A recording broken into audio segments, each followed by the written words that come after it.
What if I told you that the way you budget your paycheck today was inspired not by ancient wisdom or economic science, but by a best-selling book and a U.S. senator? This isn't just personal finance advice. It's a cultural artifact, a reflection of America's evolving economic soul. Behind the comforting simplicity of 50-30-20 lies a complex story of privilege, policy, and changing times. In this episode, we unravel the origins, rise, and reality of the 50-30-20 rule, a budgeting guideline that tells you to spend 50% of your income on needs, 30% on wants, and 20% on savings or debt repayment. We trace its surprising political roots, its ascent into mainstream financial wisdom, and most importantly, we ask, does it still work in today's volatile economic climate? As housing prices soar, wages stagnate, and generational wealth gaps widen, we dissect whether this rule is a relic of a more stable past or a timeless strategy for financial survival. We'll explore how economic trends from the 1970s onward shape the financial pressures modern families face today, the origins of financial literacy movements in the U.S. and how they've evolved, how budgeting culture differs across countries, who benefits when individuals are told to focus on budgeting instead of broader policy reform, and finally, whether it's time to retire, revise, or reclaim the 50-30-20 rule. Part 1. Historical Roots. The year 2005, in the cozy wood-paneled office of Senator Elizabeth Warren, then a Harvard law professor, a manuscript takes shape. It's called All Your Worth, the Ultimate Lifetime Money Plan, co-authored with her daughter, Amelia Warren Tyagi. The book introduces a bold idea that every American can find financial peace through one simple formula. It wasn't born in a think tank, nor was it tested across vast economic models. It came from Warren's decades of research on middle-class bankruptcy and the shocking realization that most Americans weren't blowing their budgets on luxury, they were drowning in fixed costs. Warren's research traced back to the 1970s and 80s when credit cards and deregulation began reshaping the American financial landscape. From the Reagan era's ownership society to the Clinton years of welfare reform, families found themselves shouldering more risk without a proportional rise in safety nets. But let's rewind even further. Household budgets, before the modern era. Long before 50-30-20, families used envelopes, jars, and ledgers to budget. In 19th century England, household management was often taught to women as a form of moral responsibility. In the U.S., during the Great Depression, the government distributed guides to help families make do with less. Budgeting was always about survival, but it was also about control, order, and respectability. The rise of consumer credit in the mid-20th century changed everything. As Americans gained access to loans, mortgages, and credit cards, the concept of living within your means became more nebulous. Advertisements encouraged spending as a form of self-expression, while policymakers promoted ownership as the cornerstone of citizenship. In this context, the 50-30-20 rule emerged as a lifeline. It was a way to restore order amid the chaos of financial complexity. But it wasn't universal. It was aspirational. It reflected the values of a particular class at a particular time, trying to make sense of a rapidly changing economic world. Part 2. The Rise, the Shift. By 2008, as the Great Recession hit, the rule gained traction. Personal finance bloggers, financial advisors, and even fintech apps like Mint and later You Need a Budget, YNAB, and Pocket Guard started using it as a baseline. Why? Because it was easy. In a world of volatility, the 50-30-20 rule offered clarity. No spreadsheets, no financial degrees needed, just 3 buckets. But herein lies the shift. The original rule assumed a world where housing was affordable, healthcare costs predictable, and college debt manageable. That world no longer exists. Take housing.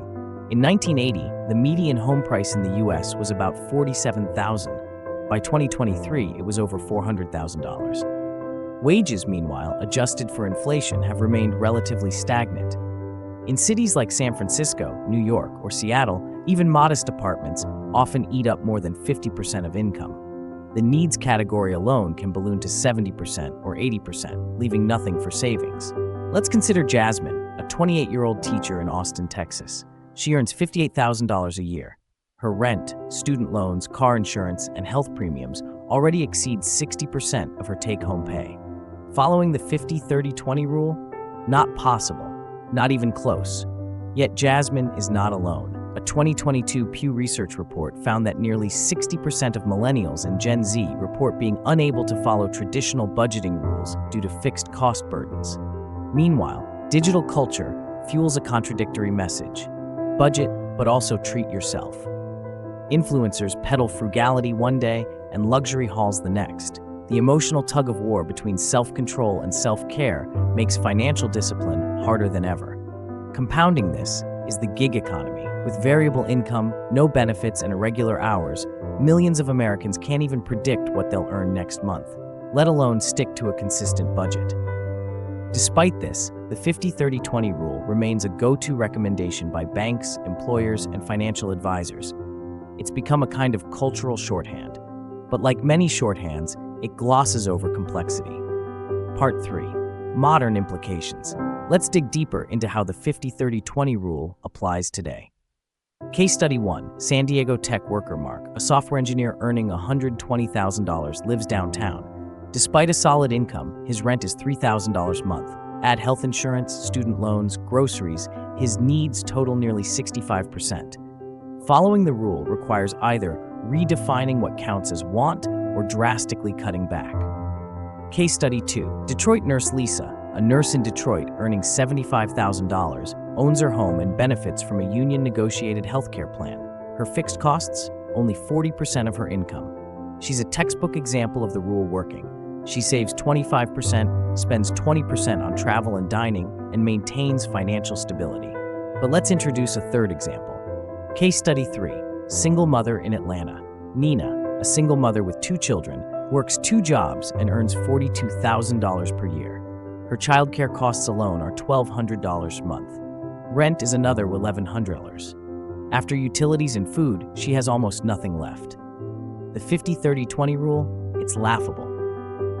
This brings us to a broader point. Income inequality isn't just about numbers, it's about structure. According to the Economic Policy Institute, the top 1% saw their income grow 160% between 1979 and 2019. The bottom 90%, just 26%. When we apply one-size-fits-all advice to a system so unequal, we risk moralizing poverty. Budgeting becomes less about empowerment and more about shame.